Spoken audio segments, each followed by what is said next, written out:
Under your comment, I linked the video that I posted about a month ago when they first announced that they were moving headquarters to Texas.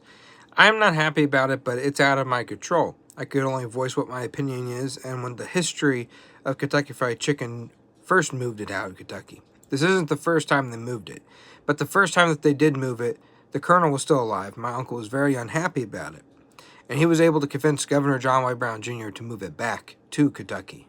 If I were the people of the internet, and I were customers of Kentucky Fried Chicken, and I was this concerned about Kentucky Fried Chicken moving headquarters out of Kentucky, I would start a petition online to have them keep it here in Kentucky.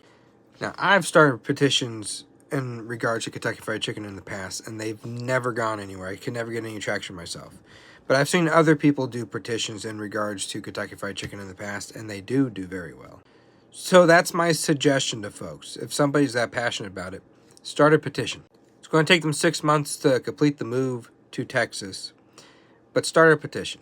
If someone starts a petition, I will put it on my TikTok at 320,000 followers. I'll put it on my Instagram at 61,000 followers, and I will put it on YouTube here. I will promote that petition.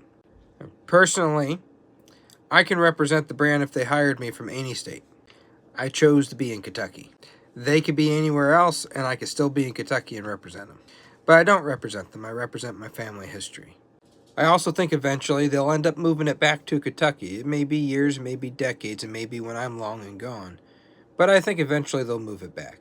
My personal thought on this is it's a step away from their roots. It's a step away from Colonel Sanders. Although Colonel Sanders had some history in Texas, not just with our family history in the Alamo, but he was there in Texas when one of the first franchisees in Texas took on the role of opening a Kentucky Fried Chicken there. But moving headquarters out of Kentucky to Texas, that's a big step away from the Colonel and the roots of Kentucky Fried Chicken. That's my opinion on it. Does moving it to Texas mean they will not perform well at all? No. I don't really know where the future of it's going to go. They could be in Texas and do really well, or they could fail. I don't know. But what I do know, it's a step away from the roots.